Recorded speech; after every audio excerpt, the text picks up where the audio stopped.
Okay, so human survival mechanism, how are we put together to survive?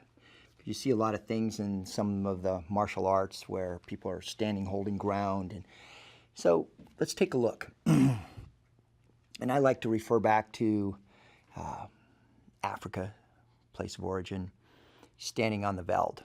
You earlier might have seen my large knife. I wear it under my shirt all the time when I'm in Africa. And it feels really big when you're sitting in a car, walking in a bank, walking downtown. As you walk out onto the veld, the further out you get, further away from vehicle, the smaller the knife becomes. Okay? Puts you back in your perspective, gives you a little bit of humility. And you start thinking, well, how do we manage this? Almost everything can outrun you. They have better vision, better olfactory. They have tough skin, large teeth, claws. We don't have any of those things. So how did we be able to be the ones to survive and prevail? And the answer is, we are the supreme adapter on the planet. We adapt. If you look at our physiology, 2 points of support on the ground, right? Inherently unstable. Center of gravity, large above that. Skin, burns in the sun, scratches on leaves. Teeth, not designed to bite things hard that are still alive. No claws. It's ability to adapt.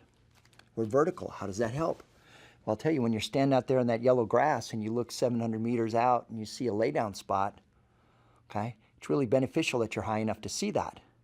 Okay, what lays down in the middle of the veld in the middle of the day in the grass? Something yellow, the color of the grass, lions, right? You don't find other things laying like that. You're not going to find a cheetah laying out in that yellow grass. You're going to find them on termite mounds and stuff where they can see. Okay? The fact that you're vertical allows you to perceive that. Okay? So if adaptation, okay, physically, movement is the foundation of our adaptation. So as we move forward in this, you're going to find it's constantly about movement, not about contesting.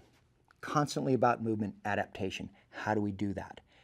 Okay? We talked earlier about perceiving the path of travel. Well, we're going to move. We can't just jump away.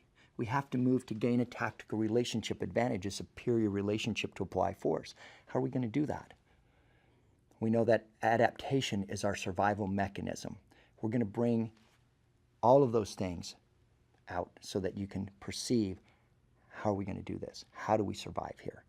Obviously, the knife, right, goes through this knife right down to the hand in almost any penetration area extremely easily. It's pretty scary.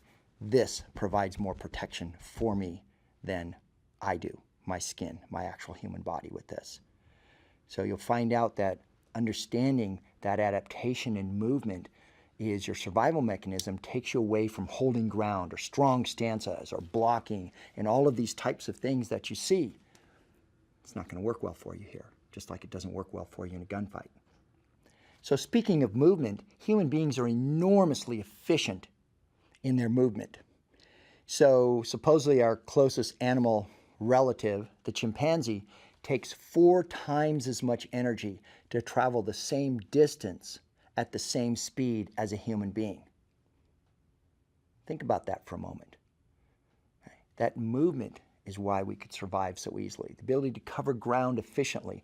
In fact, the tribes that can still do this, that still adhere to the old ways, hunter-gatherer, can actually run down antelope.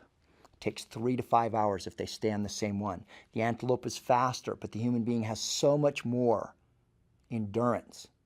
We're so much more efficient in our movement. And the reason I bring this up is we need to go to our strengths. Our strength is not to stand in space. Our strength is not that our physiology is so physically tough. Our strength is that we move. We're very efficient at it. We can do it very quickly, very effectively. That's the key.